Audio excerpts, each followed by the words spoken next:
Hello मित्रांनो, सर्वांना जय शिवराय. आज आपला नवीन प्रवास. आज आपण आलो इगतपुरीला. इगतपुरीजवळील त्रिंगळवाडी किल्ला हा आपल्याला सर करायचा आहे आज. आपण इगतपुरीला आल्यानंतर इगतपुरीत जे जगात फेमस आहे ते विपश्यना सेंटर, या विपश्यना सेंटरच्या रस्त्याने आपण चाललो आहे. विपश्यना सेंटरच्या रस्त्याने आपल्याला लेफ्ट घ्यायचा आहे आणि राईटला विपश्यना सेंटर आहे. लेफ्ट घेऊन आपल्याला जायचं आहे कुठे, तर त्रिंगळवाडी किल्ल्याच्या दिशेने. हा रस्ता थोडा खराब आहे, पण तुम्ही बाईक किंवा कार घेऊन आरामशीर या रस्त्याने राईड करू शकतात. त्रिंगळवाडी किल्ल्याच्या बेस विलेजला पोहोचण्यासाठी इगतपुरीपासून तुम्हाला एक अर्धा तास लागेल. इगतपुरी स्टेशनला जर तुम्ही उतरलात तर तुम्हाला कोणीही चांदवाडी या त्रिंगळवाडी किल्ल्याच्या बेस विलेजला सोडेल. रस्त्यात जाताना तुम्हाला आणखी एक वाडी लागती, ज्याचं नाव आहे फणसवाडी. ही आहे फणसवाडी. फणसवाडीपासून चांदवाडीचे अंतर आहे एक 5 मिनटं. फणसवाडीपासून एक तीव्र उतार लागतो. या उतारानंतर तुम्हाला डांबरी रोड लागेल आणि एक 2 मिनटात तुम्ही राईट टर्न घेऊन जातात तर कुठे, तर चांदवाडीच्या दिशेने. चांदवाडी हे त्रिंगळवाडी किल्ल्याचे बेस विलेज आहे. हे सर्व पाडे आदिवासी पाडे आहेत. सध्या चांदवाडीच्या रोडचं काम चालू आहे, कारण की रोड खूप खराब झालेला, त्यामुळे रोडचं काम सध्या सुरू आहे. आणखी पुढे जाताच आपल्याला एक छोटा रस्ता लागतो.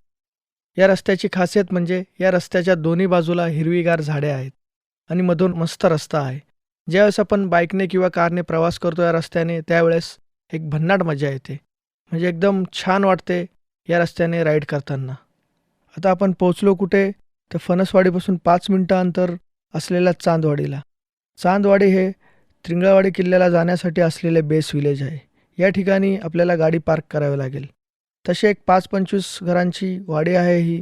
या वाडीचे नाव आहे चांदवाडी आणि इगतपुरीपासून या चांदवाडीचे अंतर आहे एक अर्ध्या तासात तुम्ही ह्या वाडीत पोहोचतात.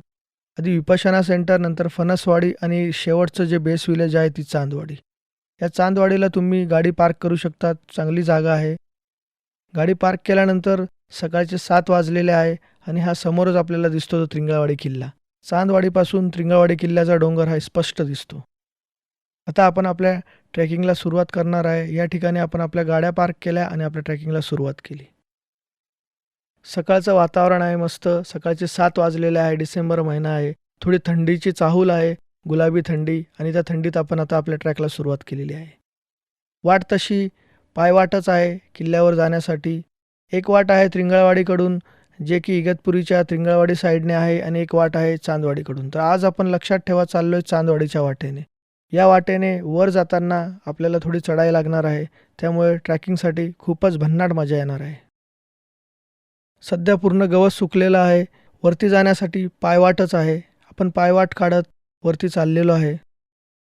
सकाळचं वातावरण आहे, थोडी थंडी आहे, आणि थंडीचं वातावरण असल्यामुळे आपल्याला एक मस्तपैकी व्ह्यू दिसतो, जो की आपल्याला कसारा साईडचा, जो इगतपुरीपासून एक अर्ध्या तासाच्या अंतरावर आहे कसारा.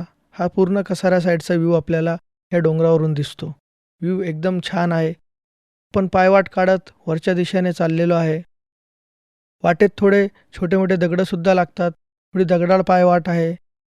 चांदवाडीपासून आपण अर्ध्या तासाची ट्रेकिंग करतो आणि पोचतो कुठं, तर त्रिंगळवाडीच्या पायथ्याशी असलेल्या पठारावर. या पठारावरून आपल्याला त्रिंगळवाडी किल्ला एकदम जवळ दिसतो. टेबल लँड आहे वरती. हे पठार त्रिंगळवाडी किल्ल्याच्या पायथ्याशी आहे आणि समोर आपल्याला अभेद्य असा त्रिंगळवाडी किल्ला दिसतो. त्रिंगळवाडी किल्ला हा मुख्यतः व्यापारी मार्गावर लक्ष ठेवण्यासाठी बांधण्यात आलेला. या किल्ल्याचे स्थान एकदम मध्यभागी आहे, म्हणजे या किल्ल्यावरून तुम्ही चारी दिशेला ध्यान ठेवू शकतात, अशा प्रकारची याची बांधणी केलेली आहे. किल्ल्याच्या खालच्या साईडला जे पठार आहे, या पठारावरून तुम्हाला छान प्रकारे व्ह्यू दिसतो. सकाळचा वेळ आहे, त्यामुळे सूर्य वर डोकं काढत आहे आणि आपण आपला प्रवास सुरू ठेवलेला आहे. आणखी पुढे जाऊन आपण ज्यावेळेस पठाराच्या उजव्या साईडला पोचतो, त्यावेळेस आपल्याला दिसते ती त्रिंगळवाडी आणि त्रिंगळवाडीचा डॅम. त्रिंगळवाडी या गावातून सुद्धा तुम्ही या किल्ल्याची ट्रॅक करू शकतात. हा एक दुसरा रस्ता आहे या किल्ल्यावर येण्यासाठी.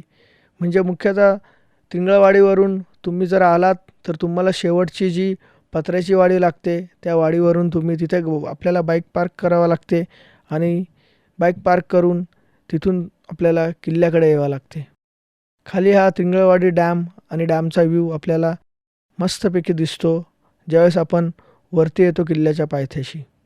त्रिंगळवाडी गावाचे आणि डॅमचे दर्शन घेऊन आपण आपली ट्रॅकिंग सुरू ठेवली. सकाळचे आता 9 वाजलेले आहे.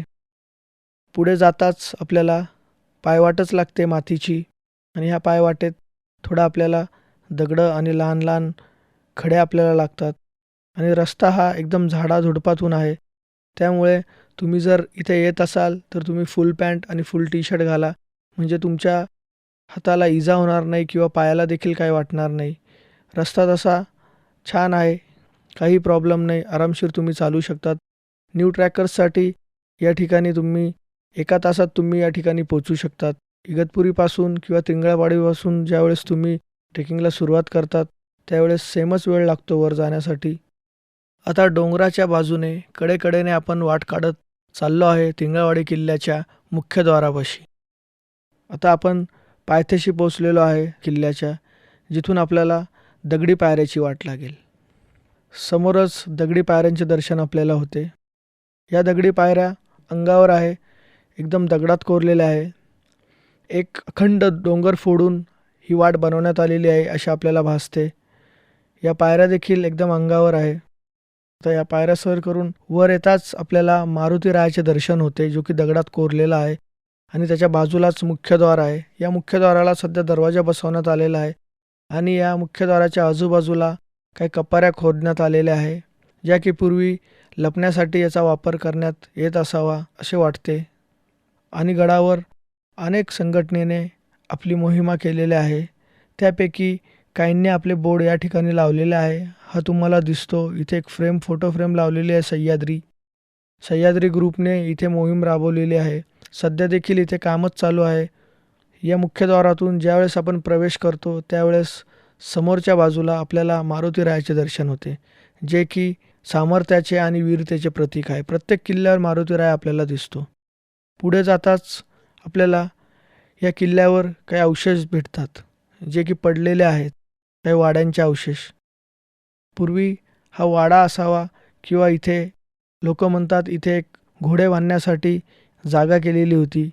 आता सध्या ही पूर्ण पडलेल्या अवस्थेत आहे, ढासाळलेली आहे ती, कारण की इगतपुरीत पाऊस खूप असतो. त्यामुळे सहसा इथली जेवढी पण वास्तू आहे ती ढासळलेली आपल्याला बघायला मिळते. आणि आणखी पुढे आपण ज्यावेळेस जातो त्यावेळेस आपल्याला एक गुफा दिसते. गुफा म्हणजे आपण गुफा म्हणू शकतो किंवा इथे आता पाणी साठलेलं आहे, त्यामुळे नेमका हा पाण्याचा कुंड आहे किंवा हा सभामंडप होता काही माहिती नाही. कारण यामध्ये ज्यावेळेस आपण आतल्या साईडला जातो त्यावेळेस आपल्याला दिसते की आतमध्ये 4 खांब आहे आणि सध्या ते पडलेले आहे. त्यामुळे हा कुंड होता का सभामंडप होता यामध्ये मी देखील कन्फ्यूज आहे. त्यामुळे हे काय आहे, कोणाला माहीत असाल तर त्यांनी कमेंट करा. पुढे जाताच आणखी आपल्याला एक कुंड दिसतो.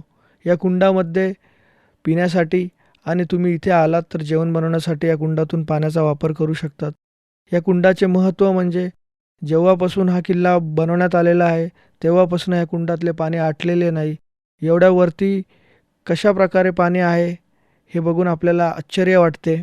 या कुंडापासून ज्यावेळेस आपण सरळ पुढे जातो त्यावेळेस आपल्याला किल्ल्याच्या उत्तरेच्या साईडला एक मंदिर दिसते. हे मंदिर छोटे मंदिर आहे आणि हे मंदिर देवीचे मंदिर आहे. हे सध्याच्या लोकांनी बांधलेले मंदिर आहे असे आपल्याला जाणवते. मंदिराच्या वर झेंडा आहे आणि मंदिराच्या आत आपल्याला मारुतीरायाचे, देवीचे आणि दोघांच्या मध्ये बसलेल्या गणपतीचे दर्शन होते. या सर्व मूर्त्यांना शेंदूर लावण्यात आलेला आहे आणि मंदिराच्या अगदी समोरच्या साईडला तुम्हाला महादेवाचे शिवलिंग दिसते. हे मंदिर तसे छोटे आहे, 2 माणसं मंदिराच्या आत बसू शकता जाऊन. आणि मंदिराच्याच खालच्या साईडला काही पडलेले बांधकाम दिसते आणि खाली काही विरगळ देखील दिसतात. या विरगळला देखील शेंदूर लावण्यात आलेले आहे. तर अशा प्रकारे आपण आपल्या त्रिंगळवाडीची ट्रॅक कंप्लीट केलेली आहे. जर तुम्ही इगतपुरीला यायचा प्लॅन करत असाल किंवा इगतपुरीला ट्रेकिंगचा प्लॅन करत असाल तर तुम्ही त्रिंगळवाडी किल्ल्याला अवश्य भेट द्या. या किल्ल्यावर जाण्यासाठी इगतपुरीपासून चांदवाडीला सुद्धा तुम्ही जाऊ शकतात किंवा त्रिंगळवाडीपासून सुद्धा तुमची ट्रॅकिंग सुरू करू शकतात. इगतपुरीपासून चांदवाडीला तुम्ही अर्ध्या तासात पोहोचतात. तसेच त्रिंगळवाडीला जायचे असेल तर तुम्हाला रेल्वे डॅमपासून पूर्ण वळसा मारून त्रिंगळवाडी गावात जावं लागते.